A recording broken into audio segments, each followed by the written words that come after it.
Assalamualaikum warahmatullahi wabarakatuh. Alhamdulillah wassalatu wassalamu ala Rasulillah Sayyidina Muhammad ibni Abdillah wa ala alihi wa sahbihi wa mawalah amma ba'du. Adik-adik sekalian yang dirahmati Allah Subhanahu wa taala, pada kesempatan kali ini kita akan melanjutkan kuliah kita dan kita akan membahas pada pertemuan kali ini tentang aliran Wahabi Salafi. Yang mana aliran ini sudah menyebar dan banyak sekali kita dapatkan di sekitar kita, terutama di perkotaan ya, di daerah perkotaan, dimanapun apalagi di Pulau Jawa. Nah, itu banyak sekali menyebar aliran ini, walaupun mereka tidak mengakui ya, karena memang aliran ini itu disematkan atau kita sematkan kepada mereka namanya. Nah, maka mari kita lanjutkan kuliah kita pada kesempatan kali ini dan semoga kalian dapat memahami sekelumit atau istilahnya tidak seberapa ya dari materi yang saya sampaikan ini, yang sebenarnya mengandung banyak sekali penjelasan-penjelasan, kan tapi dengan materi yang simple ini saya berharap kalian dapat memahami dan kalian juga dapat mengambil ilmu serta kesimpulan yang baik untuk diri kalian sendiri.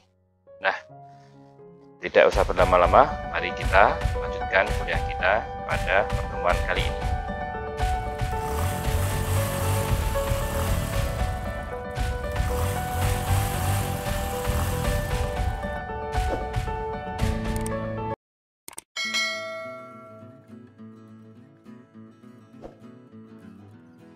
Nah, yang pertama-tama mari kita membahas tentang istilah dulu ya, yaitu apa itu Wahabi Salafi.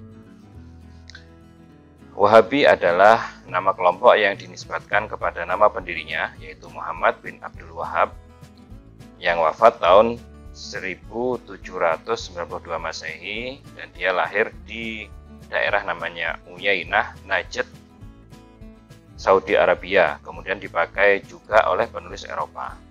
Jadi yang namanya Wahabi ini adalah nama yang dinisbatkan kepada pengikut atau dia itu yang mengadopsi pemikirannya Muhammad bin Abdul Wahab.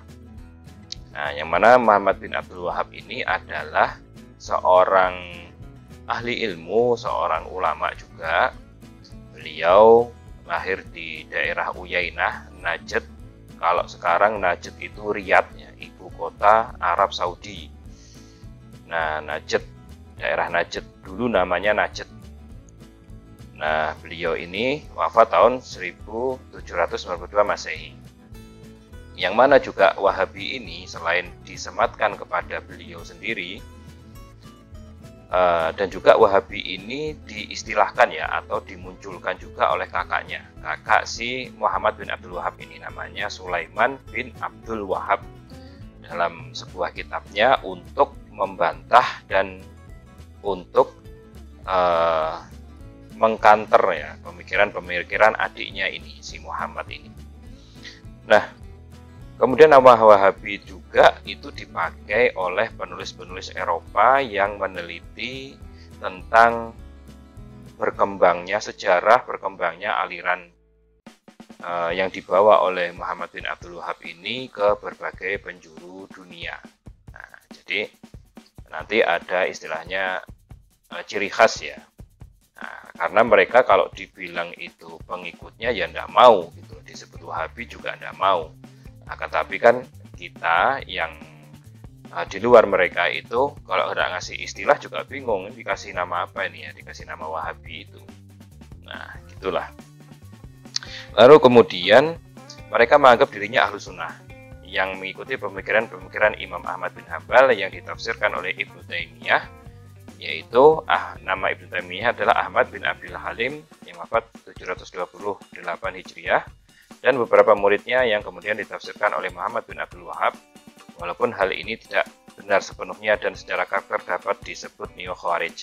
Jadi memang jika dilihat dari segi geografis ya, kemudian dari segi keluarganya Muhammad bin Abdul Wahab ini, itu ayahnya Muhammad bin Abdul Wahab ini, itu beliau adalah seorang hakim, kalau tidak salah qadhi atau hakim di daerah Uyainah sana, di Najd sana dulu. Kemudian beliau itu bermadhab secara fikih, bermadhab Hambali atau bermadhab Imam Ahmad bin Hambal. Nah, secara tidak langsung juga Muhammad bin Abdul Wahab ini madhabnya juga madhab Ahmad bin Hambal atau Hambali. Nah, maka kalau dari silsilah keilmuannya madhab Hambali ini, itu sebenarnya mereka mempunyai silsilah tersendiri ya, istilahnya silsilah itu maksudnya adalah perwakilan atau ulama rujukan dalam madhab Hambali yang dijadikan pegangan dari waktu ke waktu. Jadi misalkan dalam satu dekade, dalam 100 tahun itu, ulama madhab Imam Ahmad bin Hambal ini yang mewakili madhab mereka itu siapa yang dirujukan, itu ada sebenarnya. Tapi kemudian Ibnu Taimiyah ini sebenarnya bukan ahli fikih ya, tapi dia lebih ke pemikiran, kemudian akidah, tauhid. Akan tapi Ibnu Taimiyah ini juga kontradiksi gitu loh, di kitabnya yang ini ngomong A, di kitab yang lain ngomong B, padahal dia ngomongkannya sama, masalahnya sama. Nah, maka Imam Ahmad bin Hambal yang wafat tahun 241 Hijriah, nah itu istilahnya ya, pemikiran-pemikiran Imam Ahmad itu ditafsirkan oleh Ibnu Taimiyah yang wafat tahun 728 Hijriah. Jadi jaraknya jauh banget dari 200 Hijriah ke 700 Hijriah. Ya mungkin 400-500 tahun lah jaraknya itu. Nah, kemudian Ibnu Taimiyah ini pemikirannya diadopsi oleh murid-muridnya, kemudian ditafsirkan oleh Muhammad bin Abdul Wahab. Nah, yang wafat tahun 1792 Masehi tadi. Jadi istilahnya Muhammad bin Abdul Wahab dan Ibnu Taimiyah ini selisihnya juga banyak gitu ya, tahunnya itu 300-an tahun. Yang mana juga Ibnu Taimiyah ini karena kontroversi, sebenarnya tokoh yang kontroversi, maka beliau itu banyak hidup di penjara. Nah, juga pendapat-pendapatnya kontradiksi, akan tetapi Ibnu Taimiyah ini sebenarnya sudah tobat dari pemikiran-pemikirannya yang dahulu, sebagaimana yang disampaikan oleh Ad-Dhahabi dalam kitabnya Syiar A'lam An-Nubala. Akan tapi pemikiran-pemikiran yang dahulu itu sudah terbukukan, sudah tersebar. Nah, maka istilahnya Ibnu Taimiyah ini setelah dipenjara ya, itu kitab-kitabnya itu tersimpan rapi di perpustakaan. Nah, intinya gitu. Jadi nggak disebarkan karena bikin gaduh nanti di dalam tubuh umat Islam. Nah, istilahnya nyalahkan sana, nyalahkan sini, nyalahkan sana, nyalahkan sini gitu loh. Nah, istilahnya gitu. Jadi akhirnya kan gaduh ngurusin kamu salah, saya benar, kamu salah, saya benar, kan gitu. Akan tapi kemudian oleh Muhammad bin Abdul Wahab itu dimunculkan kembali. Nah, gitulah intinya. Nah, maka hal ini ya tidak semua ya, istilahnya tidak semua dimunculkan lagi oleh Muhammad bin Abdul Wahab, istilahnya mayoritas ngadopsi dari pemikirannya Ibnu Taimiyah. Kemudian secara karakter dapat disebut neo-Khawarij. Maksudnya dalam karakter pemikirannya dan pengikutnya Muhammad bin Abdul Wahab ini itu neo-Khawarij, dalam artian begini, Khawarij itu dia itu tidak bisa beda. Nah, itu intinya pemikirannya Khawarij itu nggak bisa beda. Kamu beda berarti kamu kafir. Itu kalau Khawarij. Tapi kalau Muhammad bin Abdul Wahab ini tidak kafir, tapi sesat. Nah, gitulah. Kamu beda berarti kamu sesat. Kamu nggak sholatnya tidak sama berarti sesat. Kamu puasanya nggak sama berarti sesat. Kamu kok doa di sini berarti sesat. Gitu. Ahli bid'ah. Itu. Makanya disebut neo-Khawarij atau Khawarij zaman modern. Nah, kemudian selanjutnya adalah salaf. Nah, sekarang kita bahas tentang istilah salafi. Salaf artinya yang lewat, terdahulu dan yang awal. Itu namanya salaf ya. Dari bahasa Arab. Kalau Wahabi tadi adalah penisbatan. Kalau salafi itu diambil dari istilah salaf. Nah, apa itu istilah salaf? Yaitu generasi salaf, yaitu masa sahabat, tabi'in dan tabi'in yang mendapatkan kemuliaan dan keutamaan. Jadi yang namanya generasi salaf itu menurut para ulama itu sepakat yang hidup antara orang-orang yang hidup setelah Nabi, kemudian antara abad 1 sampai abad ke-3 Hijriah. Jadi sampai 200 Hijriah. Jadi setelah 290 ke 300 itu istilahnya kholaf lah ya. Nah, generasinya kan istilahnya tahun 0 sampai 100 Hijriah. Dari 100 sampai 200 Hijriah. Kemudian 200 sampai 300 Hijriah. Jadi tiga masa ini disebut masa salaf atau generasi salaf yang mendapatkan kemuliaan dan keutamaan. Disebut juga salafi atau salafiyah atau salafiyun. Nah, jadi mereka ini juga disebut salafi atau salafiyah atau salafiyun. Nah, salafi diartikan dengan semangat pembaruan dan pemurnian. Nah, ini baru istilah salaf tadi ya, atau salafi tadi diadopsi oleh pengikutnya Muhammad bin Abdul Wahab. Kemudian diartikan dengan semangat pembaharuan dan pemurnian. Dari sinilah salafi atau wahabi mengklaim dirinya penganut Islam yang mengikuti generasi salaf. Jadi istilah salafi ini dimunculkan oleh salah satu ulama yang secara pemikiran itu sama dengan model-modelnya Muhammad bin Abdul Wahab. Nah, namanya Muhammad Nasiruddin Al-Albani yang wafat tahun 1999.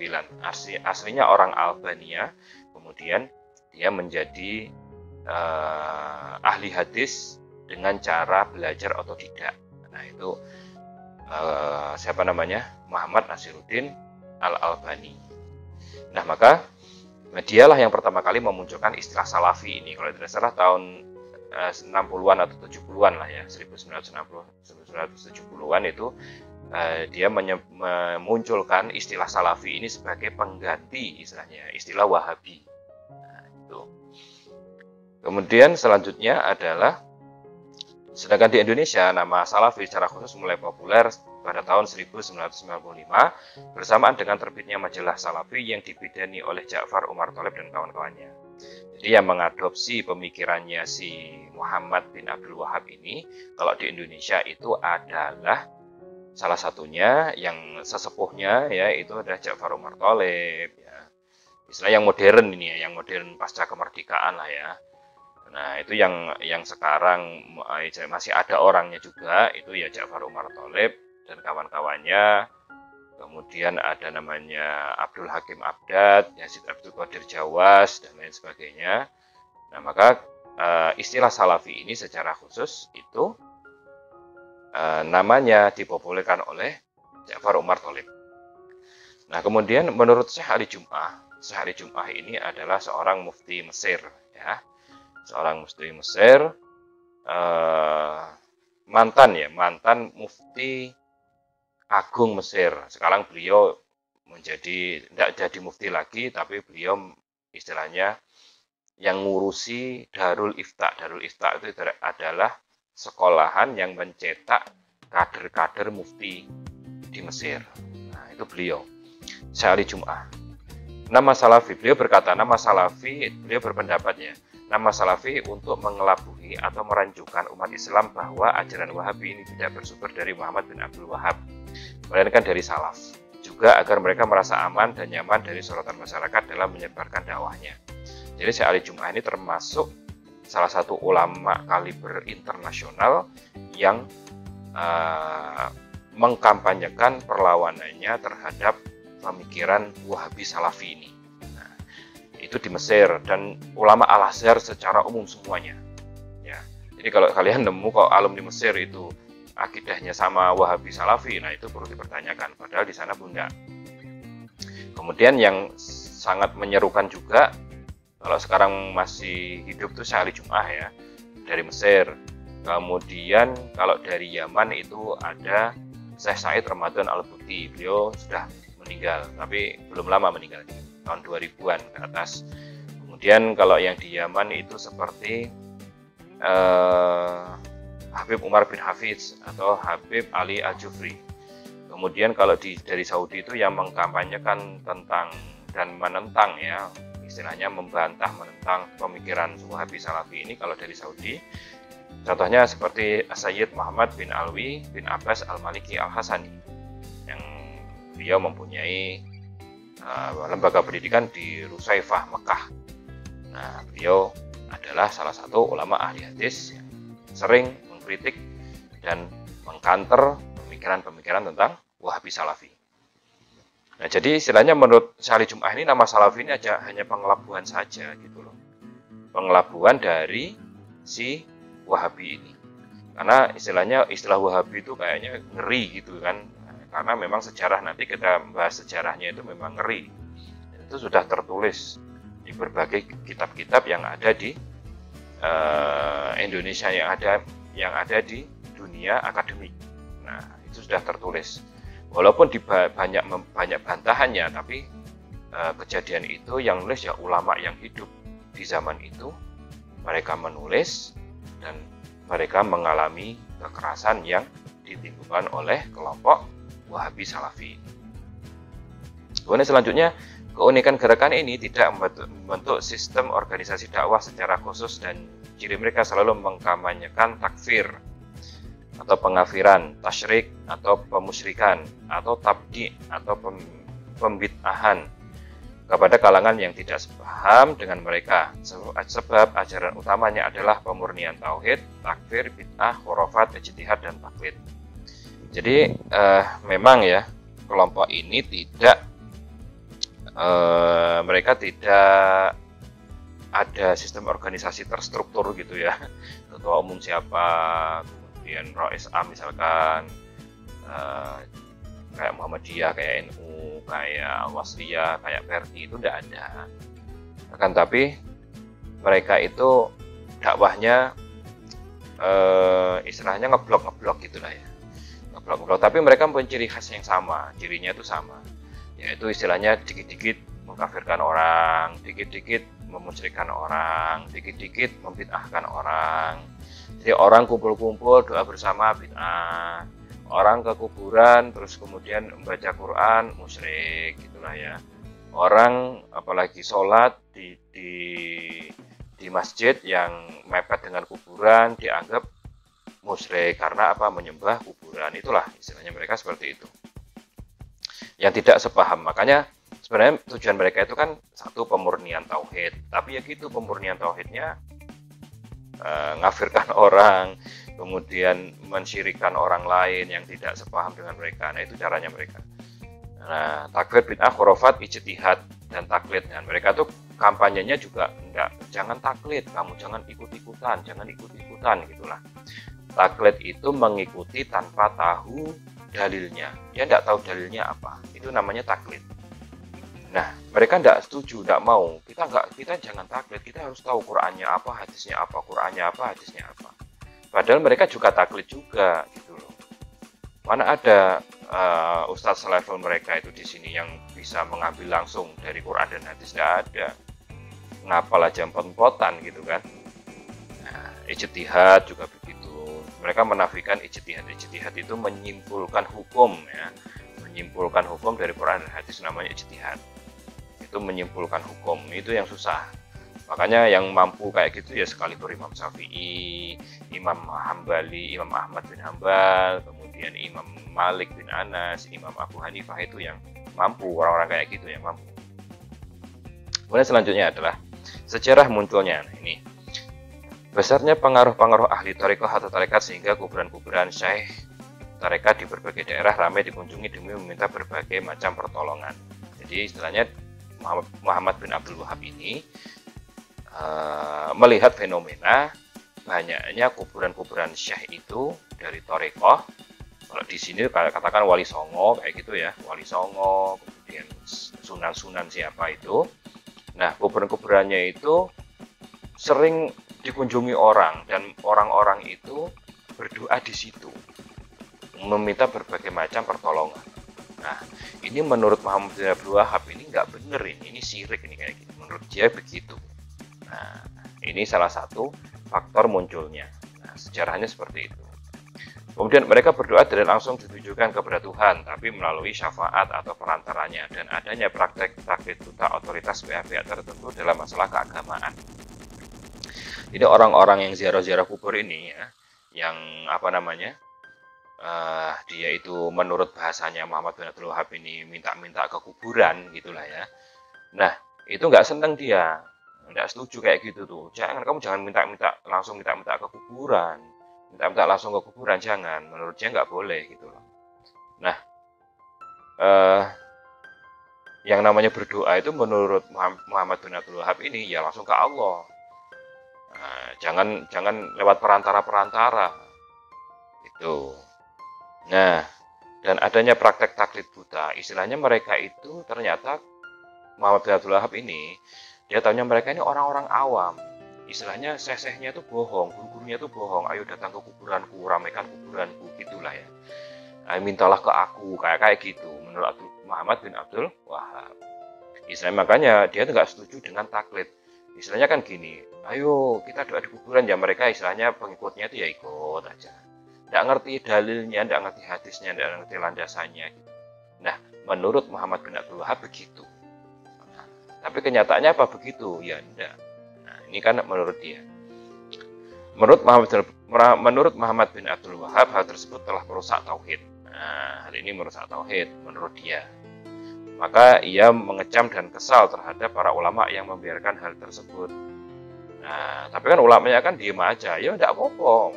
Datang ke kuburan, ya kan baca Quran di situ, kemudian berdoa di situ, enggak masalah. Sama ulama-ulama pada zamannya Muhammad bin Abdul Wahab ini tidak masalah itu. Nah, tapi Muhammad bin Abdul Wahab sudah kadung ngecap mereka itu minta kepada kuburan, terus melakukan ritual itu tidak tahu dasarnya, tidak tahu dalilnya. Nah, maka kesal dia, gitu kan? Bahkan ia dan pengikutnya menganggap bahwa selama 600 tahun umat muslim dalam kemusyrikan dan ia datang untuk memperbarui agama. Nah, sampai gitu dia. Dia nganggap, wah ini praktek nggak benar. Padahal praktek seperti itu sudah ada sejak zaman dahulu kala, sejak zaman Imam Syafi'i itu sudah ada. Sejak zaman Imam Syafi'i itu generasi salaf yang istilahnya sebaik-baik yang mereka mendapatkan keutamaan dan kemuliaan. Imam Syafi'i, Imam Malik, Imam Auza'i, Sufyan Ats-Tsauri, itu sudah ada praktek kayak gitu. Datangin kuburan, baca Quran di situ, kemudian berdoa di situ. Itu biasa gitu. Nah, tapi menurut Muhammad bin Abdul Wahab, hal itu sebuah kemusyrikan. Makanya selama 600 tahun, ya jadi dari dia hidup sampai ke belakang sebelum dia itu istilahnya musyrik semua. Nah, musyrik semua. Bahaya. Bayangin, 600 tahun itu berapa ulama yang dimusyrikkan sama dia. Kemudian selanjutnya kita ke pokok inti pembahasan ya, yaitu tauhid Wahabi Salafi. Kita akan bahas tauhidnya Wahabi Salafi itu kayak apa. Yang pertama, dijadikan definisi iman seluruhnya sebagai perkara pokok atau usul. Nah, apa itu definisi iman? Epistemologi iman adalah membenarkan dalam hati, atau pengakuan yang diucapkan dengan lisan dan diamalkan oleh anggota badan. Definisi ini menjadi perkara pokok secara keseluruhan. Jadi, definisi iman itu adalah membenarkan dalam hati, pengakuan yang diucapkan dengan lisan, atas dikubil qalbi wa iqrar bil lisan wa amila bil arkan. Nah, kalau bahasa Arabnya begitu, dan diamalkan dengan anggota tubuh.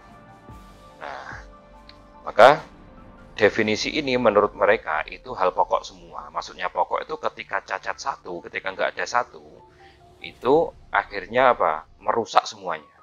Nah, itu merusak keimanan semuanya. Itu menurut Wahabi Salafi.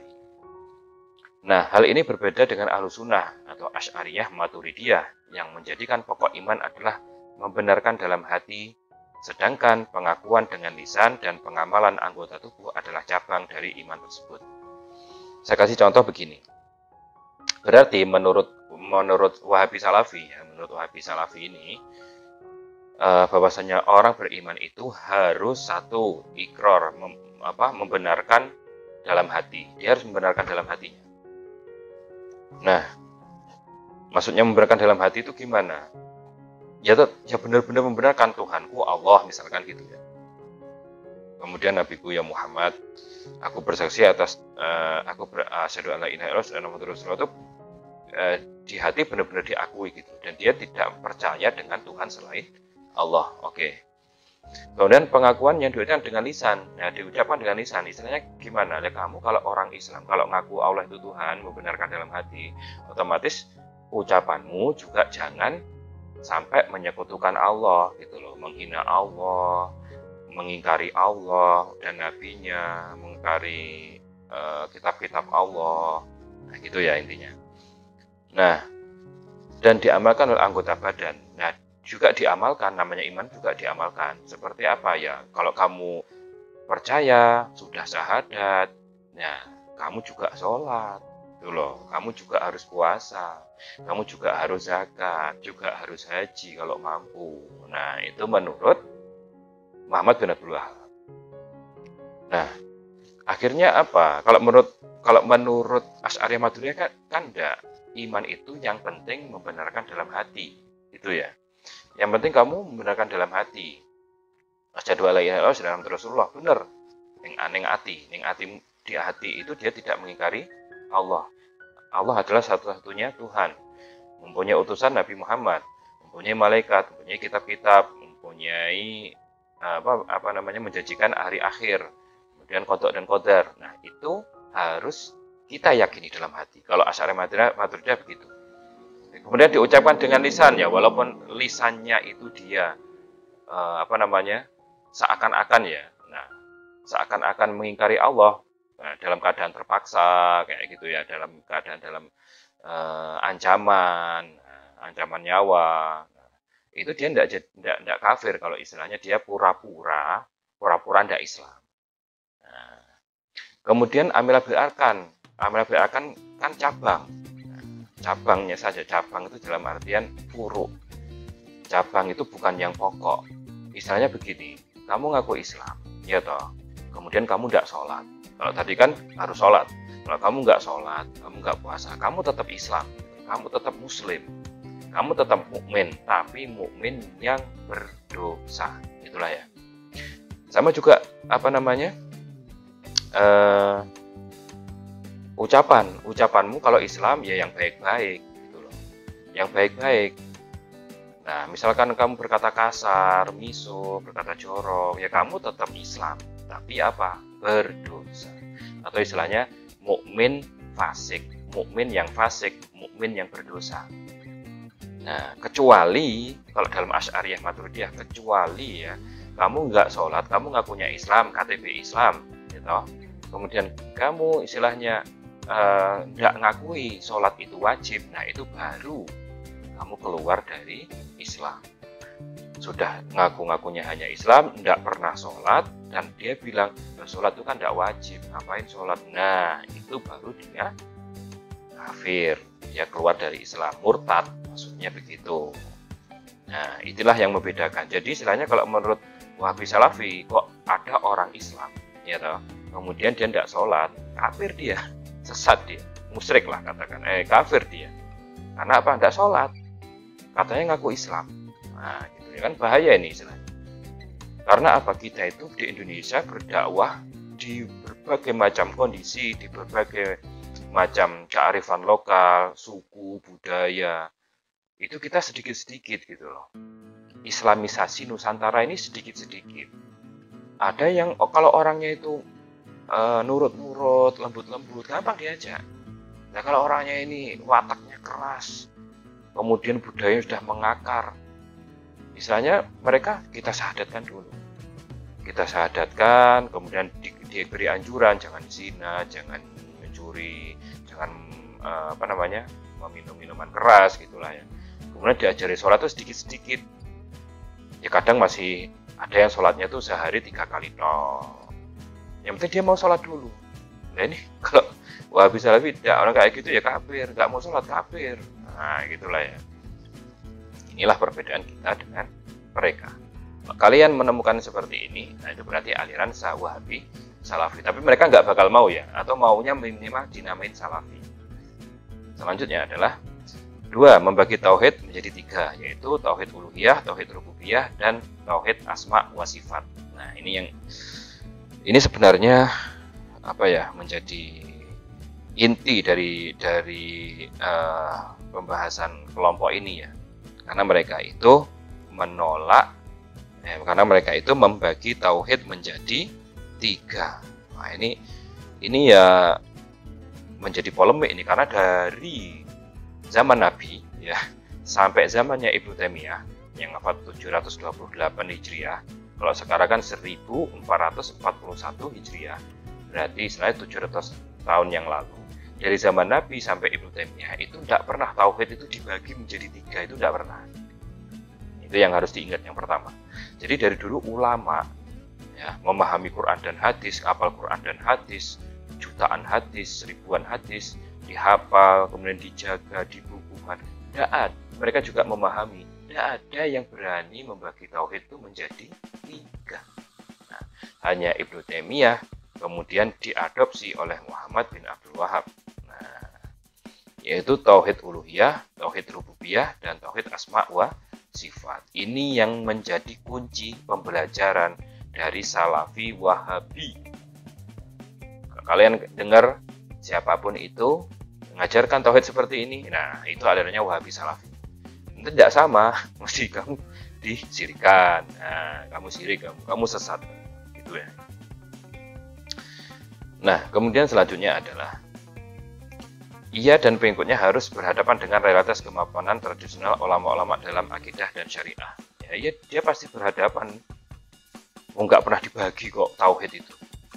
Kok dia berani-beraninya bagi ngikutin Ibnu Taimiyah yang saya bilang tadi, pemikirannya itu sebenarnya sudah tenggelam gitu ya. Pemikirannya itu sudah nggak muncul lagi. Buku-bukunya sudah tersimpan rapi di perpustakaan, tapi dimunculkan lagi sama dia. Nah, akhirnya ya bikin polemik lagi. Nah, para ulama mentolerir masuknya bid'ah ke dalam ajaran Islam yang telah lama beradaptasi dengan masyarakat dan menjadikan bid'ah sebagai sandaran kekuatan moral. Jadi, ulama-ulama dahulu itu dari zaman salaf ya, mentolerir masuknya bid'ah ke dalam ajaran Islam. Jadi, bid'ah itu memang ada dalam ajaran Islam. Nah, bid'ah itu ada. Yang telah lama beradaptasi, yaitu sudah lama diadopsi, sudah lama dari zaman Imam Syafi'i dan sebelum Imam Syafi'i pun sudah ada bid'ah. Itu loh. Nah, akhirnya apa? Masyarakatnya istilahnya kekuatan moral di masyarakat itu kan dari bid'ah ini toh. Dari bid'ah ini. Dan yang membedakan kita dengan Salafi Wahabi itu, kalau kita itu bid'ah itu adalah status gitu. Tapi kalau Salafi Wahabi, bid'ah itu hukum. Kan repot kayak gini. Bid'ah ya, hukum kalau menurut kita itu ada 5. Wajib, sunnah, makruh, mubah, haram. Tidak ada hukumnya bid'ah, tidak ada. Makanya bid'ah itu cuma status gitu loh. Statusnya bid'ah. Nah, hukumnya ya kalau bid'ah, hukumnya kalau wajib ya jadi wajib bid'ahnya. Bid'ah wajib, bid'ah sunnah, bid'ah mubah, bid'ah haram, karena hukumnya cuma 5, tidak ada hukum bid'ah. Tapi kalau Salafi Wahabi itu bid'ah. Nah, bid'ah itu jadi hukum. Ketika divonis ditetapkan jadi itu bid'ah, maka langsung otomatis haram. Nah, masuk neraka. Nah, sesat. Nah, itu menurut Salafi Wahabi. Nah, yang namanya kayak tadi contoh lahirnya Wahabi tadi. Muhammad bin Abdul Wahab melihat orang datengin kuburan, baca Quran di situ, kemudian berdoa di situ, menyampaikan hajatnya di situ. Nah, hal seperti ini kan sudah ada sejak zaman Imam Syafi'i, ya toh. Nah, maka dia anggap itu hal yang tidak benar gitu loh, sesat kayak gitu, syirik itu, menduakan Allah gitu loh, karena nggak berdoa langsung kepada Allah. Nah, dan itulah menjadi kekuatan moral gitu loh. Kan tidak hanya di situ saja, umat Islam tuh kan manut sama kiainya, manut sama syekhnya. Ayo sekarang zikir bersama, baca Quran bareng-bareng, keras gitu kan. Zikir la ilaha illallah keras bareng-bareng, kemudian ada maulid, ada haul. Nah, itu kan menjadi kekuatan moral yang ada di masyarakat. Tidak hanya di Indonesia itu, sama di luar juga begitu. Gitu loh ya. Nah, itu kan bid'ah semua, tidak ada zaman Nabi. Haul tidak ada zaman Nabi. Maulid Nabi tidak ada zaman Nabi. Apalagi pakai tiup lilin itu, pakai topi Santa Claus itu, Sinterklas itu ya. Tidak ada zaman Nabi. Nah, dan itu nggak boleh ya pakai Sinterklas atau apa itu, lilin, ya nggak usah lah. Kalau mau merayakan ulang tahun, sedekah kepada orang lain. Nah, itu. Nah, itu nggak ada sama Nabi gitu loh. Maulidan itu nggak ada sama Nabi. Nah, itu menurut Muhammad bin Abdul Wahab itu adalah bid'ah. Dan pengamalnya masuk neraka karena apa? Melakukan bid'ah. Nah, jadi dia yang lakukan itu masuk bid'ah sama kiai yang begitu masuk neraka semua itu sudah bola tanpa ampun lah intinya vonisnya. Kemudian selanjutnya, lalu ia berhasil mendekati penguasa untuk memperoleh perlindungan dari pimpinan Najd Muhammad bin Saud dan disokong oleh Inggris. Jadi istilahnya dia itu dakwah kayak begitu itu banyak ditentang. Nah, banyak ditentang karena tadi kan dia harus melawan sandaran kekuatan moralnya umat Islam. Nah, kemudian dia itu istilahnya dekati penguasa yang ketika itu adalah pimpinan Najd atau istilahnya sekarang daerah Riyadh, namanya Muhammad bin Saud. Nah, Muhammad bin Saud itu dia menerima, ya kita kerjasama intinya gitu. Kalau masalah politik dia, istilahnya masalah politik itu Muhammad bin Saud, kalau masalah keagamaan Muhammad bin Abdul Wahab tuh. Nah, pas ketika itu plus disokong oleh Inggris karena Inggris ketika itu menjajah mana Saudi. Nah, Najd itu dulu tidak masuk dalam peta wilayah Turki Utsmani ya, karena Turki Utsmani itu kan ya pasang surut kan istilahnya. Seiring berjalannya waktu sejarah itu kan pasang surut ya, kadang dia besar kekuasaannya luas gitu, kemudian di satu khalifah dia menyusut gitu. Nah, ketika ini akhir-akhir dari Turki Utsmani ini, Najd atau Riyadh itu tidak masuk dalam kekuasaannya Turki Utsmani, karena masuk dalam kekuasaannya Turki Utsmani ya itu Madinah, Mekah, Jeddah dan semenanjung Arab yang istilahnya dekat laut lah ya. Kalau di Riyadh kan enggak. Nah, maka dari itu si Muhammad bin Saud ini dia istilahnya bisa ekspansi gitu loh. Bisa ekspansi ke memperluaskan wilayah kekuasaannya didukung oleh Inggris. Nah, kemudian Muhammad bin Saud dan semangat pembaruan Wahabi menjadi kekuatan pendorong ekspansi politik keluarga Saud dengan menguasai kota-kota di semenanjung Arabia dengan membunuh penduduknya, merampas hartanya, dan membakar kitab-kitabnya. Jadi, dengan Tauhid 3 tadi yang diusung oleh Muhammad bin Abdul Wahab, Muhammad bin Saud ini mempunyai istilahnya mempunyai alibi lah ya, mempunyai alasan untuk menyerang menyerang kota-kota yang ada di Arab Saudi sekarang seperti ya Mekah, Madinah, Jeddah, Taif, kemudian dan lain sebagainya. Nah, dia menguasain itu punya alasan karena apa? Alasannya mereka itu menuduh penduduknya itu berbuat bid'ah gitu loh, berbuat musyrik, makanya harus dibasmi. Nah, itu menurut keyakinannya Muhammad bin Saud ini. Nah, akhirnya apa? Ya, mereka membunuh penduduknya, merampas hartanya, dan membakar kitab-kitab karena dianggap orang musyrik, orang kafir semua ini. Padahal mereka Islam semua loh. Ini Mekah Madinah Islam semua, ulamanya juga banyak. Tapi menurut Muhammad bin Abdul Wahab, karena melakukan maulid, ritual-ritual, istighosah, tawasul, kemudian datangin kuburan, bangun kuburan, kayak gitu kan ya, haul dan macam-macamnya itu. Nah, itulah yang menjadi alibinya Muhammad bin Saud menguasai kota-kota di Mekah, Madinah, Jeddah, Taif, dan sekitarnya itu. Tapi juga sebenarnya sudah dibasmi sama Turki Utsmani, itu sudah dibasmi itu. Maksudnya apa? Kan pernah kerebut ya sama pasukannya Muhammad bin Saud itu. Kemudian sama Turki Utsmani itu dikirim pasukan untuk menumpas Wahabi ini. Tapi kemudian yang namanya benih-benihnya ini sudah ada, sudah timbul, yaitu benih-benih yang ekstrim ya istilahnya. Misalnya kalau nggak sama berarti salah, itulah intinya, itu ekstrim.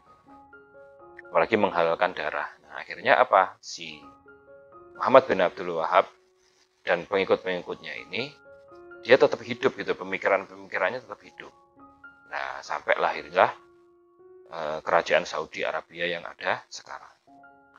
Plus disokong Saudi, ya kaya sekali minyak ditemukan di situ, ya toh. Makkah Madinah dikuasai, ya, setiap itu satu musim haji saja itu sudah cukup untuk makan 1 tahun satu negara itu, Saudi itu. Nah, kemudian selanjutnya adalah pembagian tauhid ini dicetuskan pertama kali oleh Ibnu Taimiyah dan diadopsi oleh Muhammad bin Abdul Wahab dalam kitab Kasyaf Asy-Syubhat. Kitab Kasyaf Asy-Syubhat ini karangannya Muhammad bin Abdul Wahab. Jadi dia misalnya ngadopsi pembagian tauhid itu dari Ibnu Taimiyah. Dengan tauhid rububiyah, mereka menganggap orang yang bertawasul dengan nabi atau wali dan orang soleh sama dengan orang kafir jahiliyah. Jadi kalau menurut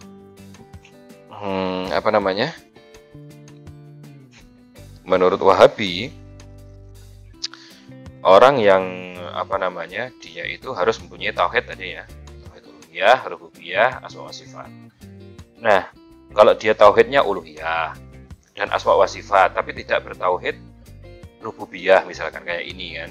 Dengan tauhid rububiyah, mereka menganggap orang yang bertawasul dengan nabi atau wali dan orang soleh sama dengan orang kafir jahiliyah. Jadi yang namanya tauhid rububiyah itu yaitu mempercayai hanya Allah yang menciptakan, menguasai dan memelihara atau mengatur alam semesta. Nah, istilahnya aja kalau ibadah, kalau doa itu harus hanya kepada Allah saja. Nah, makanya orang yang bertawasul, datangin kuburannya wali, datangin kuburannya nabi, datangin kuburannya orang soleh yang sudah mati, terutama ya yang sudah meninggal. Nah, itu dianggap orang seperti kafir jahiliyah. Karena karena menurut mereka, menurut tauhid rububiyah ini, intinya itu orang-orang yang bertawasul itu ya, orang-orang yang bertawasul itu sama dengan kafir Quraisy, Abu Lahab, Abu Jahal gitu. Jadi kan begini, kalau menurut Wahabi ini ya, kalau kita cross check, memang tauhidnya Abu Lahab gimana sih? Jadi di masa kafir Quraisy ini, ya, kafir Quraisy ini dia itu mempercayai Allah yang menciptakan, Allah yang menguasai, Allah yang maha perkasa ya, maha mengabulkan. Tapi mereka nggak percaya Allah itu Tuhan gitu. Nah, akhirnya kan sama kayak kafir jahiliyah. Jadi kafir jahiliyah itu menurut Wahabi Salafi itu adalah iman tapi yang rububiyahnya saja. Tuh. Nah, kemudian tauhid dengan tauhid uluhiyah, mereka menganggap orang bertawasul sama sekali tidak mentauhidkan atau mengisahkan Allah sebab menyembah dan berdoa kepada selain Allah. Dan orang bertawasul ini orang yang bertawasul ini dia kan tadi dianggap menyembah Allah ya, dianggap menyembah Allah.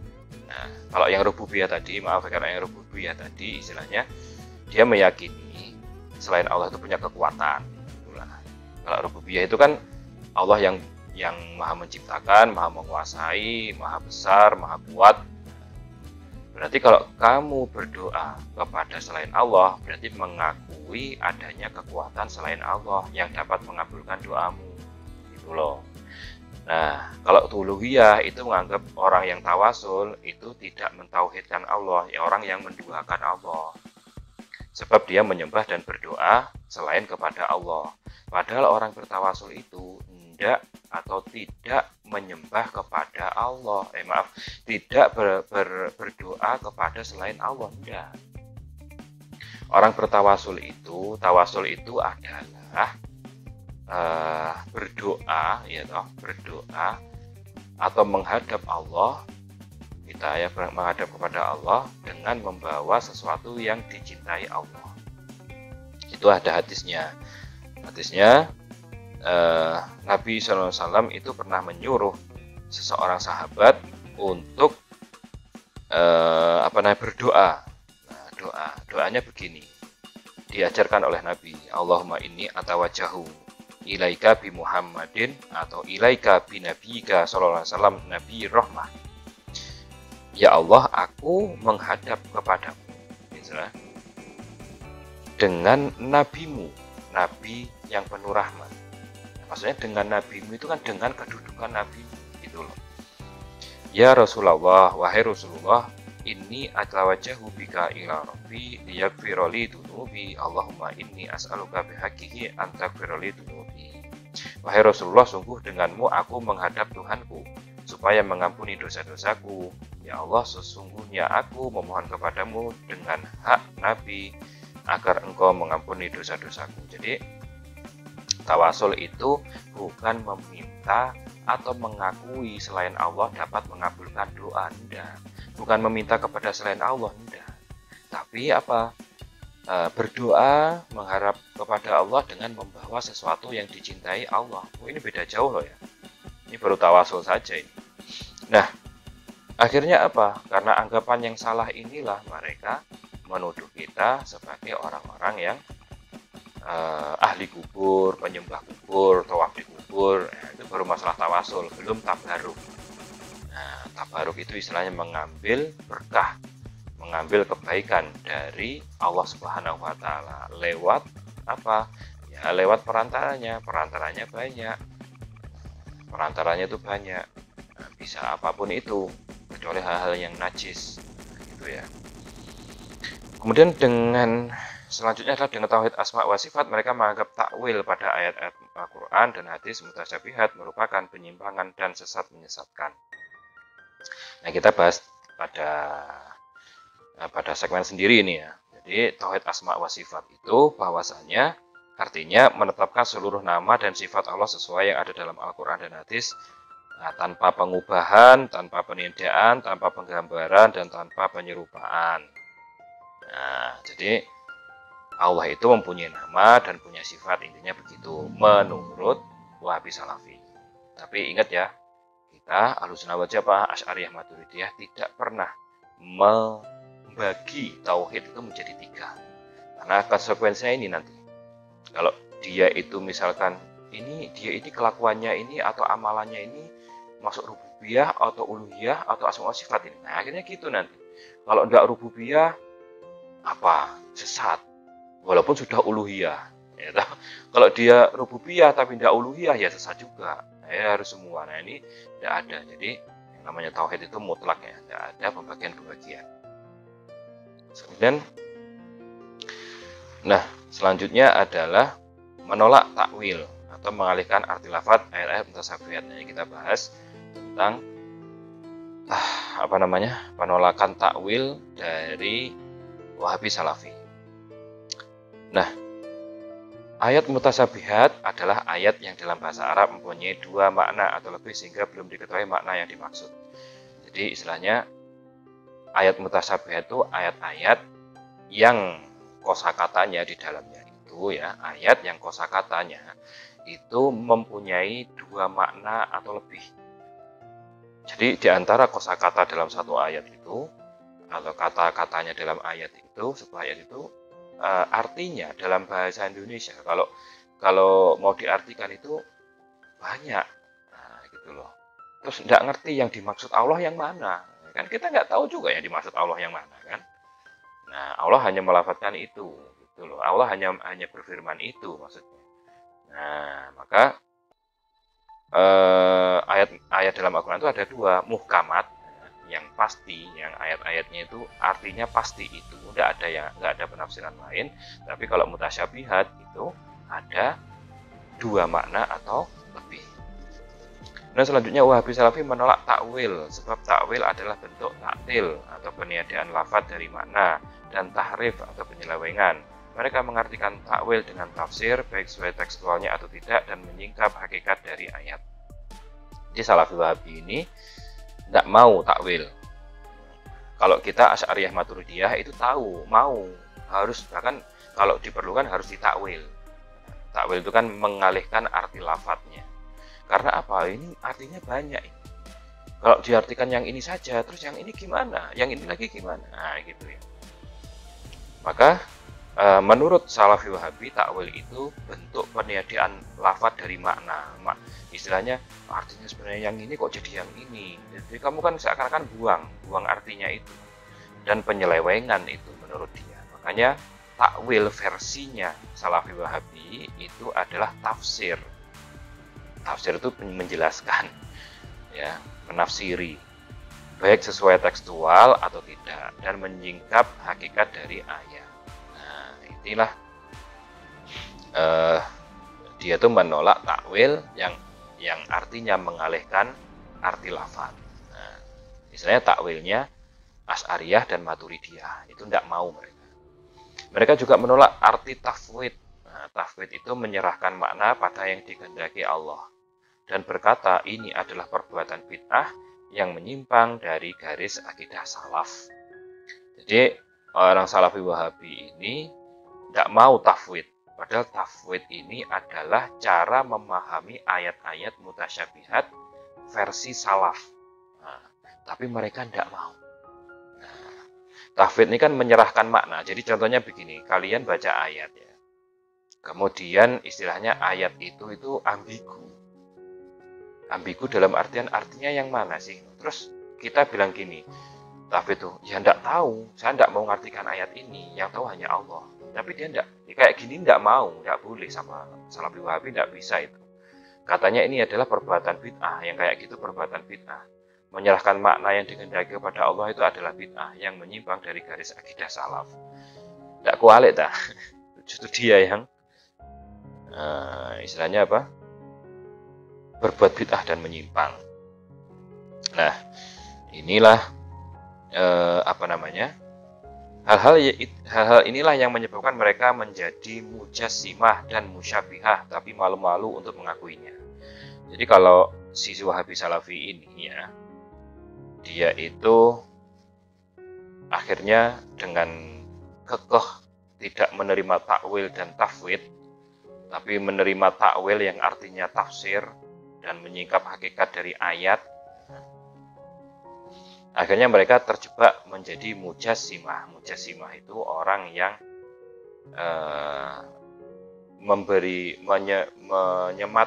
menyematkan tubuh kepada Allah. Dan musyabbihah. Musyabbihah itu yang menyerupakan Allah dengan makhluknya. Itu mujassimah itu. Jadi nganggapnya Allah itu punya tubuh, punya berat, punya volume, punya batas. Tapi kalau musyabbihah dia menyerupakan Allah itu dengan makhluknya, entah yang diserupakan, entah tangannya, atau entah matanya, entah rambutnya mungkin, entah betisnya, ya toh, entah tangannya. Nah, ini tapi dia malu-malu ngakuinya itu. Malu-malu. Contohnya begini. Kita mengakui, ya ini sering saya dengar itu. Kita mengakui bahwasanya Allah itu, kita harus mengakui Allah itu punya tangan. Nah, tapi tangannya itu tidak sama dengan tangan kita. Gitu loh. Nah, yang salah di mana? Yang salah dia itu menyematkan tangan. Nah, itu sudah musyabbihah. Kata-kata tangan itu kan berarti apa? Anggota tubuh, punya volume, terdiri dari jari, kulit, daging, darah gitu kan, dan segalanya yang ada di sini gitu ya. Tapi dia tidak boleh menyamakan. Yuk katakan berarti tangannya Allah itu kayak tangan kita, tapi mungkin jarinya 6 atau jarinya bentuknya gimana gitu mungkin. Tidak bisa lah. Nah, tapi mereka malu-malu ngakuinya gitu. Kita mengakui tangan Allah itu punya tangan, tapi tangannya nggak sama dengan kita, tidak menyerupakan dengan tangan kita. Nah, ini padha bae. Dia menyerupakan dengan makhluknya. Allah menyerupakan Allah terhadap makhluknya.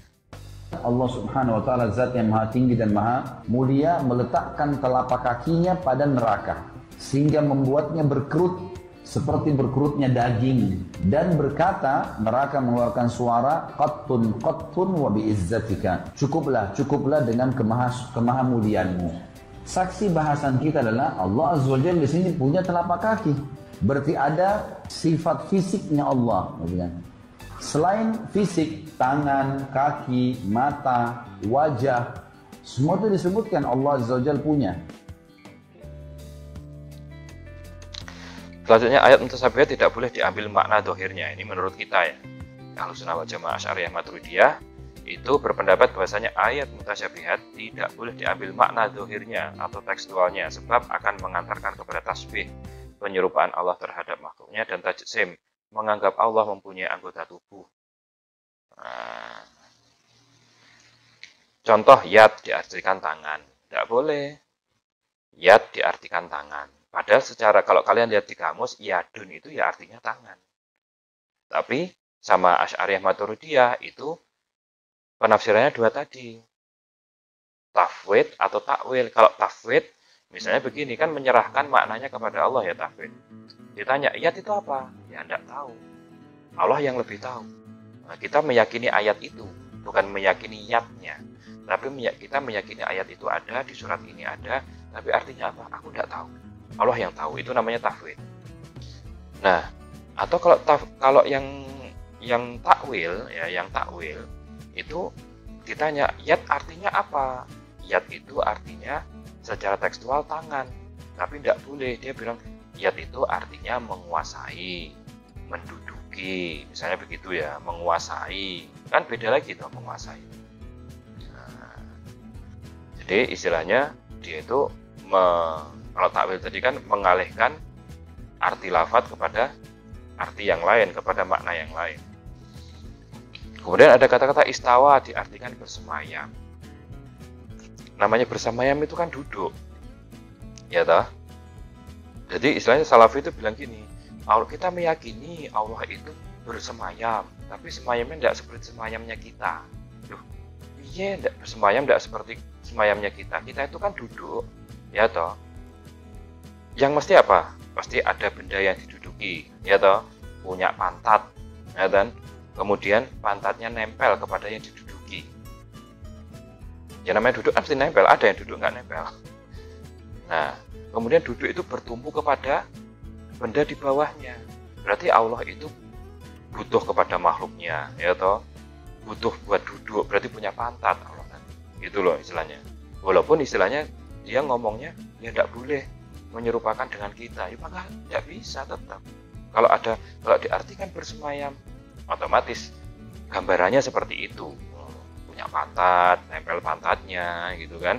Ada kursinya, gitu kan, dan lain sebagainya. Ada sandarannya, misalkan begitu. Makanya tidak boleh.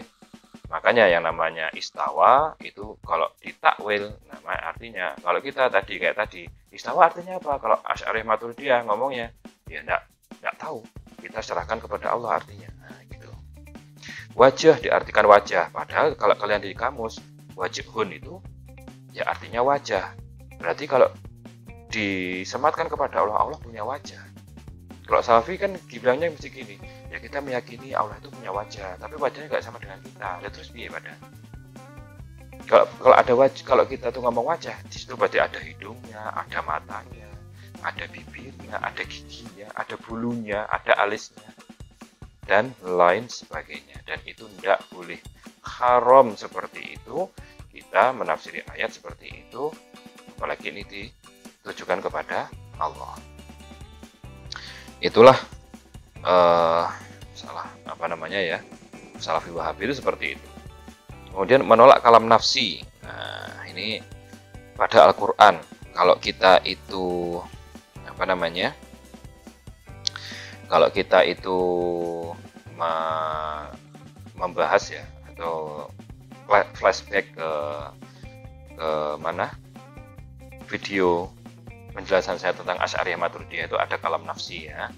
Kalam nafsi itu istilahnya Allah itu berkalam, Allah itu berbicara, tapi bicaranya Allah intinya begitu ya, tidak berhuruf dan tidak bersuara. Kalau berhuruf dan bersuara itu sama dengan makhluknya nanti. Dan Allah itu tidak mungkin sama dengan makhluknya.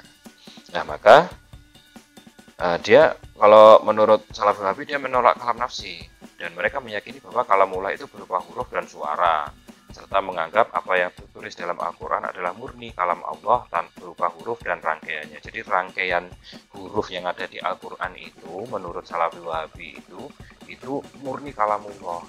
Padahal kalau kita Asy'ari Maturidiyah kan enggak. Al-Quran itu wasilah, perantara dari kalam Allah yang ini tidak bisa ada yang tahu nih. Siapa yang tahu kalam Allah? Nah, Nabi lah yang tahu karena diturunkan kepada Nabi. Nah, Nabi itu menyuarakan, mengajarkannya lewat suaranya beliau. Nah, gitu loh. Ditafsiri oleh suaranya beliau, disampaikan oleh suaranya beliau. Nah, suaranya beliau ini kan ucapannya beliau, kemudian tulisan yang dicatat sama sahabat. Nah, itu bukan kodim. Maksudnya bukan, itu kan berawal. Awalnya kan tidak ada. Tapi menurut si Salafi Wahabi ini tidak.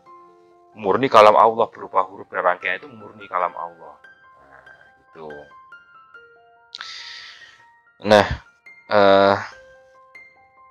selanjutnya adalah perkembangan Salafi di Indonesia. Jadi, perkembangan Salafi di Indonesia itu adalah salah satu atau beberapa ya tentang akidah Salafi Wahabi, dan sebenarnya masih ada sih beberapa, tapi karena ini durasi saya tidak mau berpanjang lebar, saya ambil yang inti saja, terutama tauhid uluhiyah, rububiyah dan asma wa sifat tadi. Tapi sekarang saya akan membicarakan tentang perkembangannya di Indonesia. Salafi Wahabi pertama kali masuk ke Indonesia di daerah Minangkabau dan membuat gerakan kaum Padri 1803 sampai 1832. Lalu ada Syekh Muhammad Jamil Jambe, Haji Abdullah Ahmad, dan Haji Abdul Karim Amrullah yang pulang dari belajar di Mekah. Jadi dari kaum Padri ini sudah ada bibit-bibitnya, maksudnya begitu ya. Di Indonesia sudah ada bibit-bibitnya. Kemudian bahwasanya setelah itu orang-orang yang sekolah di Mekah, yaitu 3 orang ini, Syekh ini, dia belajar di Mekah, dia haji, kemudian sekalian belajar di Mekah, kemudian akhirnya dia pulang ke Indonesia sekalian menyebarkan paham Wahabi Salafi ini. Lalu muncullah beberapa organisasi yang berakidah Wahabi Salafi. Nah, ini baik sebelum kemerdekaan atau pasca kemerdekaan ya. Seperti Dewan Dakwah Islam Indonesia DDII, Forum Komunikasi Ahlussunnah wal Jamaah, FKAWJ, Majelis Mujahidin Indonesia, dan Wahdah Islamiyah. Ini rata-rata setelah Indonesia merdeka ini. Ada juga yang istilahnya Wahabi Salafi itu ya kompleks ya. Kalau kita bilang dia murni Wahabi Salafi ya kita gitu. Nah, tapi intinya bisa dilihat dari cirinya tadi, yaitu Wahabi Salafi itu pokoknya 2. Tauhid 3 dibagi 3, dan dia mensifati Allah itu dengan dengan tubuh yang ada pada makhluknya. Dan selanjutnya adalah pada tahun 1980-an dibangunlah LIPIA, Lembaga Ilmu Pengetahuan Islam dan Arab, sebagai cabang Universitas Muhammad bin Saud, Arab Saudi. Setelah itu banyak sekali muncul yayasan, radio, stasiun TV, situs web, dan sebagainya sebagai lahan dakwah mereka di berbagai kota di Indonesia. Nah, karena ya dukungan dana yang besar, maka mereka itu akhirnya menyebar dan banyak mempunyai lembaga-lembaga pendidikan di Indonesia ini. Nah, kemudian selanjutnya adalah ulama-ulama mereka yang diikuti pendapat-pendapatnya, walaupun tidak seluruhnya. Jadi istilahnya ada ulama rujukan, walaupun ya kadang ulamanya juga ditentang, yaitu Ibnu Taimiyah, Ibnu Qayyim al-Jauziyah, Husain al-Dhahabi atau Imam Dhahabi, Ibnu Katsir, Muhammad bin Abdul Wahab. Nah, itu yang sering dirujuk sama mereka. Pokoknya setiap kajiannya atau apa itu Syekhul Islam Ibnu Taimiyah, Ibnu Qayyim al-Jauziyah, Imam Dhahabi, Ibnu Katsir, itu disebut-sebut terus itu Muhammad bin Abdul Wahab. Nah, selanjutnya ulama-ulama modernnya. Nah, kalau ulama-ulama modernnya yang istilahnya tahun 1900 lah ya. sampai sekarang, dari 1900 awal sampai sekarang itu siapa mereka? Adalah Abdul Aziz bin Baz, Muhammad Nasiruddin Albani, ini yang paling banyak dirujuk hadisnya ini. Dan disahihkan oleh Albani, nah gitu. Padahal ya istilahnya banyak kontradiksinya tokoh ini, tokoh Nasiruddin Albani. Kemudian Syekh Muhammad Utsaimin, Syekh Fauzan Al-Fauzan, kemudian Abdul Aziz bin Abdullah Al-Syekh, kemudian Muqbil Al-Wadi'i. Nah, Muqbil Al-Wadi'i ini yang dari Yaman ya, dan dia ini sangat keras sekali. Kalau di sini itu muridnya seperti Ustadz Abdul Hakim Abdad, Yasir Abdul Qadir Jawas kalau tidak salah ya, kemudian Ja'far Umar Thalib itu. Karena Muqbil Al-Wadi'i ini, masya Allah nih, dia istilahnya berfatwa sufi itu halal darahnya, istilahnya begitu. Kemudian dia lebih lucu lagi berfatwanya, uang kertas itu bid'ah dan haram. Nah, saya juga tahu akhirnya dia beli sesuatu pakai apa itu kan. Itu kalau di Yaman begitu. Jadi saya Muqbil itu mohon maaf buta ya, orangnya itu buta tapi lisannya itu tajam. Itulah Syekh Muqbil Al-Wadi'i. Nah, pasti yang dengar ini murid-muridnya nggak setuju, ya nggak apa-apa. Gitu ya, nggak setuju ya nggak apa-apa. Nah, itu nggak setuju ya kok. Dan saya mudah dicari gitu kan, jelas identitas saya jelas ya kan, bisa klarifikasi, bisa dicari, dan saya siap untuk itu. Di Indonesia sendiri, aliran Wahabi Salafi tidak satu naungan, tapi mereka berdakwah berkelompok dengan ciri khas slogan kembali kepada Quran dan Sunnah. Ada yang ekstrim atau suka mencela dan menyesatkan, dan ada juga yang moderat. Jadi di Indonesia ini macam-macam aliran Salafi Wahabi itu, tidak satu naungan, makanya nggak satu organisasi. Tapi mereka dakwahnya berkelompok. Jadi istilahnya kayak begini. Di Saudi itu misalkan si A belajar kepada Syekh ini, si B belajar si Syekh ini, si C belajar si Syekh ini, gitu kan.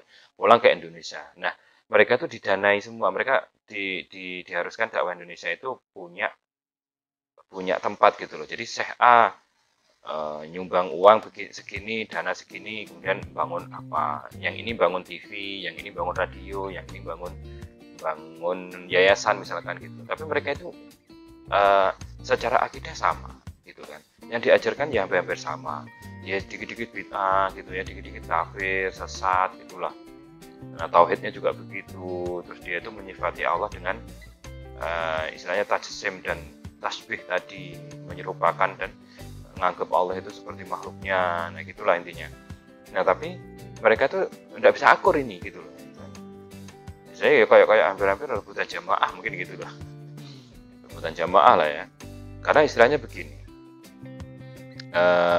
Mereka tuh juga ada yang ekstrim. Ekstrim itu suka mencela. Kalau istilahnya ditahdir, istilah mereka tuh tahdir. Tahdir itu misalnya begini, kamu jangan ke si Ustadz si A, dia itu sesat, dia itu ahli bid'ah, dia itu begini karena dia ngelakuin yang nggak sama dengan apa yang diajarkannya. Nah, gitu intinya begitu. Nah, ini namanya suka tahdir, suka mencela kayak gini dan disesatkan. Ini masih di Indonesia itu ya. Di Indonesia itu aliran seperti ini, kalau yang ekstrim dia istilahnya menjadi Majelis Mujahidin Indonesia itu. Kemudian kalau yang terbaru ini kayak pengeboman itu, yang jihad itu. Nah, ini bibit-bibit terorisnya dari sini. Nah, dari apa namanya? Seperti pengeboman di Masjid Polres Cirebon. Jadi ikut sholat Jumat di situ. Kemudian karena sholat Jumat mungkin nggak ada pengamanan ya, yang berarti akhirnya ikut sholat di situ, ledaklah. Nah, di masjidnya Polres Cirebon. Kemudian dibom di mana ini, jihadis di Jakarta gitu kan. Nah, nganggap orang-orang kafir ini istilahnya ini harus dibunuh semua karena ini kafir, ini dibunuh semua ini. Sebagai saya enak dewi. Kalau di luar Indonesia itu kayak ISIS, Al-Qaeda, itu ya ISIS, Al-Qaeda yang menghancurkan Suriah itu ISIS itu sampai kayak gitu, masya Allah.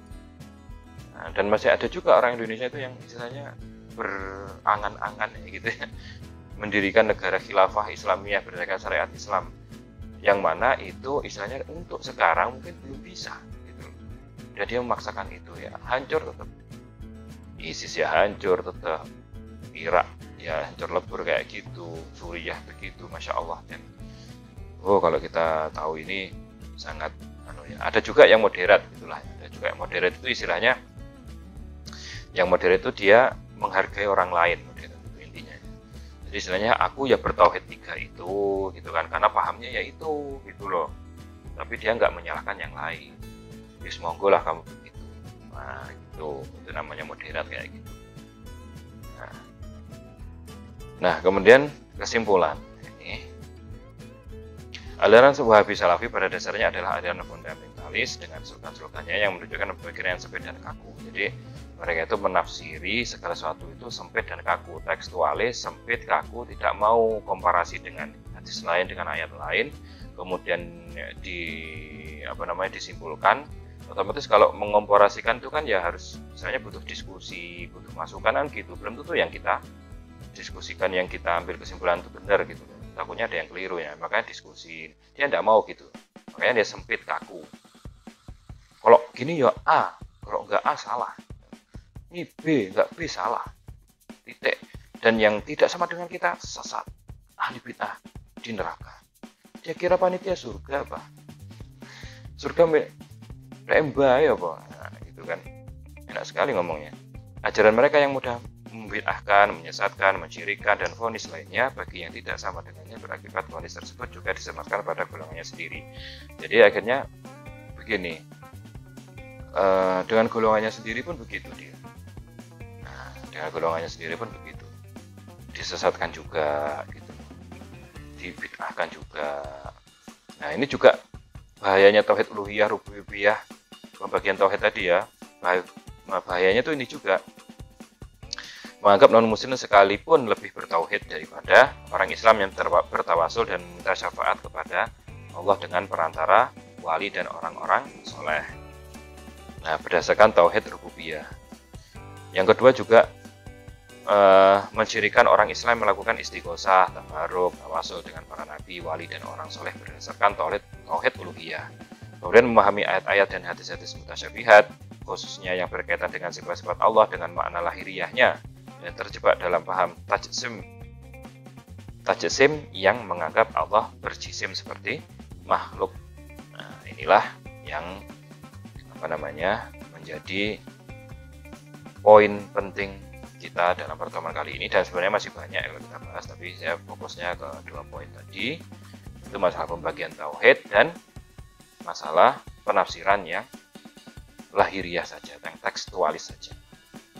Jangan sampai kita seperti itu, karena menjadikan kita sempit, kaku, kemudian sok benar, ya, kemudian merasa menjadi paling benar, kapling surga akhirnya menganggap yang lain itu yang tidak sama dengan dia itu sudah ada cap neraka, dan kita merasa paling. Konsep akidah yang terbagi 3 tidak dapat dijadikan pegangan, sebab akidah itu satu kesatuan yang utuh dan bersifat mutlak dan tidak ada batasan. Jadi tidak ada. Zaman Nabi itu dibagi 3, akidah dibagi 3 itu tidak ada gitu loh zaman Nabi. Nah, karena apa? Nabi itu juga bersabda. Nabi itu istilahnya ketika Sayyidina Mu'ad bin Jabal diperintahkan untuk berdakwah ke Yaman, karena itu istilahnya delegasi resmi yang dipilih oleh Rasulullah SAW. Ini bukan orang main-main nih, Mu'ad bin Jabal ini. Mu'ad bin Jabal ini kalau menurut ulama ahli usul fikih itu adalah a'lamun nas al-halal wa haram. Orang manusia yang paling tahu halal dan haram siapa? Mu'ad bin Jabal. Karena Nabi sendiri yang menyabdakan gitu, yang paling tahu di antara kalian tentang halal dan haram itu siapa? Mu'ad bin Jabal. Jadi kalian kalau pengen tanya halal dan haram itu Mu'ad bin Jabal. Yang meninggal beliau ya, radhiyallahu anhu. Nah, dia bersabda kepada Mu'ad bin Jabal, ajalah mereka pada bersaksi bahwa sungguhnya tidak ada Tuhan selain Allah dan sesungguhnya Muhammad adalah utusan Allah. Maka bila mereka mengikuti, kabarkan kepada mereka bahwa mereka berkewajiban melaksanakan sholat 5 waktu dalam sehari semalam. Jadi istilahnya Tidak ada Nabi itu mengatakan ajaklah mereka kepada tauhid uluhiyah, tauhid rububiyah, tauhid asma wa sifat. Nah gitu ya. Ya alasan Salafi Wahabi itu pasti dia begini ngomongnya. Ya itu kan hanya pembagian saja gitu loh. Memudahkan kita untuk memahami. Nah, tapi dari pembagian itu akhirnya memvonis-vonis orang yang lain. Sesama saudara sendiri, bayangin berapa banyak suami istri yang bercerai cuma gara-gara ini. Yang istri suka yasinan tahlilan, yang suami kena aliran ini, atau sebaliknya. Rela mereka. Apa Ustaz tanggung jawab Ustaznya? Tidak mau. Ustaznya yang ngajarin tanggung jawab? Tidak mau dia. Nah, atau kadang dipanas-panasi. Walau alam tapi ini ya, saya tidak tahu. Atau mungkin kadang dipanas-panasi, kemudian bisa saja ini istrinya dinikahin sama ustadznya itu. Berapa banyak orang yang istilahnya duduk keluarga harmonis, cuma gara-gara satu kena paham ini, saling vonis memvonis. Akhirnya, kamu sesat, kamu tidak, kamu sesat, kamu neraka. Masya Allah. Kemudian selanjutnya, semangat belajar kelompok Islam ini sangat bagus dan patut ditiru. Semangatnya bagus mereka dalam belajar Islamnya. Militan sekali. Dan sangat patuh sekali. Saya juga heran, didoktrin apa ya mereka itu. Tetapi mereka tidak mau menerima dan mempelajari hal di luar kelompoknya. Jadi di luar kelompoknya itu, pokoknya menurut ustaznya sesat, neraka, tutup. Nah, jangan bergaul, jangan deket-deket. Kalau bisa diajak terus gitu. Jadi sok tahu gitulah intinya orang. Maka sudut pandangnya menjadi subjektif dan eksklusif. Jadi istilahnya sudut pandangnya itu saja ya wes, kata ustadz saya, katanya nggak boleh taklid, nggak boleh ikut-ikutan tanpa tahu dalil, kata ustadznya, berarti dia taklid sama ustadznya. Nah kemudian adik-adik sekalian, nah inilah yang dapat saya sampaikan pada kesempatan kali ini. Jika ada yang kurang atau ada kata-kata yang tidak sopan atau ada pemahaman yang kurang paham, bisa kurang pahami, silakan ditanyakan. Saya di sini bukan memantik pertikaian atau perselisihan, tapi saya hanya menyampaikan sebuah ilmu dan materi mata kuliah dari pemahaman saya, yang selama ini saya alami, dan dari kitab-kitab yang saya baca itu memang dalam konteks Salafi Wahabi ini kita memang tidak bisa. Kalau orang tidak mau maulidan, tidak mau tahlilan itu terus kita bilang Salafi atau Wahabi, tidak juga. Tapi kalau ada sampai berani mengusik itulah ya, menjelek-jelekan istilahnya amalan-amalan kita, nah itu hampir dipastikan secara akidah dia ikut Salafi Wahabi. Tapi kadang juga secara organisasi tidak ikut Salafi Wahabi gitu loh. Nah, tapi ya istilahnya kayak begini ini ada yang ekstrim, ada yang enggak, itu tergantung sifat dan sudut pandangnya manusia itu sendiri. Kalau pas sifatnya itu yang meledak-ledak, ini ya mungkin omongannya agak kasar, kemudian tendensius, kemudian vonisnya itu Masya Allah ya. Nah, kurang baik itulah. Maka hati-hati adik-adikku sekalian, kalau kalian menjumpai aliran seperti ini, apalagi yang diajarkan di sini. Kalau ini saya buka ya, kalau masalah situs itu ya kayak Rumah Show, apalagi Al-Manhaj, Ar-Id, itu kalau kalian di Google itu langsung nomor 1 itu nanti. Masalah agama kalian tanya. Kalau di televisi banyak sekali itu, kayak UVTV, Radio Roja, dan lain sebagainya, masih banyak lagi. Nah, adik-adik sekalian, itulah yang dapat saya sampaikan, kurang lebihnya mohon maaf. Assalamualaikum warahmatullahi wabarakatuh.